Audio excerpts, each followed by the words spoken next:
what a win by the Indiana Pacers. I mean, they definitely fought for this one. I mean, for Giannis to drop 54 and being down 10 points in the fourth quarter, just to turn it around, get key stops, get key turnovers, and then for Benedict Mathurin to have the game he did. Benedict Mathurin had a great game. He had a great game all around. Shooting, scoring, making clutch free throws, getting key stops.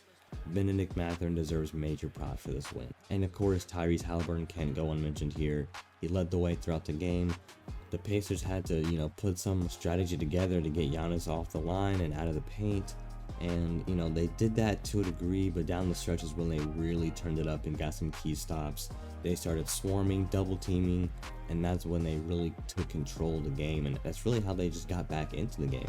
When they send double teams to Giannis, make him pass the ball and give up the ball around half court, and then have Bruce Brown or whoever was covering him and deny him the ball the rest of the possession. Even then, when Giannis would get the ball back, they'd be deep in the shot clock. He wouldn't have much to work with in terms of time, and that's when they would send another double team to force into either a bad shot, a bad pass, and then everyone knows the Pacers are the #1 offense in the league, and then that would create, transition plays and make the Pacers play the type of game that they want to play and that they are really, really good at playing, and that's transition offense and really running the floor and running teams back and forth.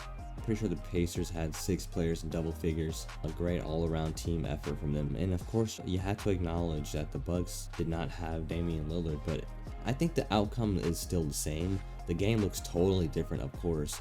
And I've heard some Bucks fans say, like, even with him out of the game, you still have a better defensive team.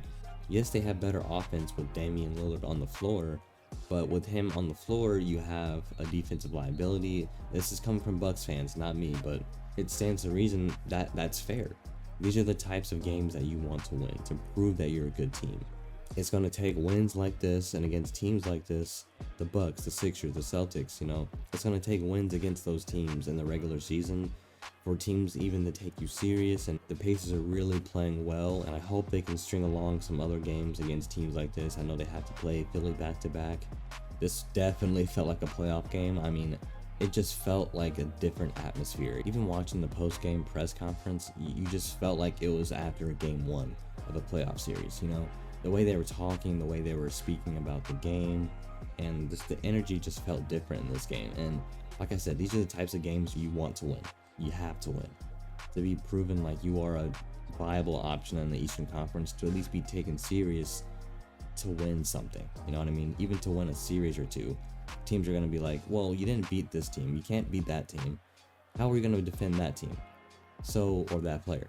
So it's wins like this that causes noise around the league of like, okay, they can be taken serious. But even against those teams that are those contenders, you have to either keep it close, make it a good game, or if not, get the win. I mean, I think the Pacers played really well. I mean, this is probably one of the most exciting and intense games that I've watched. I mean, it was going back and forth for a while. Down the stretch, it was definitely like a playoff game. The energy, the emotions players were showing after stops, buckets, and ones, that felt like a playoff game. But yeah, huge props to the Pacers getting this win off. I'm really interested to see how they respond to getting this win. So I hope they can string along a couple of these wins, or at least split the 2 games with Philly. But the Pacers are currently sitting 3rd in the East, and they are the #1 offense in the league. One of my other Pacers videos, I said if the defense can get straightened up, the Pacers can actually be an elite team. Like last night's game is one of those games where it tests you and it brings you in closer as a team. And it's going to help glue the team together and really mask what that team can start to be.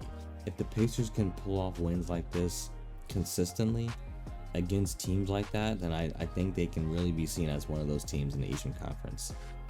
But those are all my thoughts there. The Pacers played really, really well. Great clutch performance from the Pacers, getting those stops, and really just executing the way they wanted to play Giannis down the stretch. Because like I said, when they started swarming and double teaming Giannis, that's really when the game started to lean in the Pacers' control. Let me know what you guys think about last night's game and how they can build on this, and have that carry over into these 2 games in Philly, and then probably build off those games, and then that we can really see what kind of team the Pacers can be.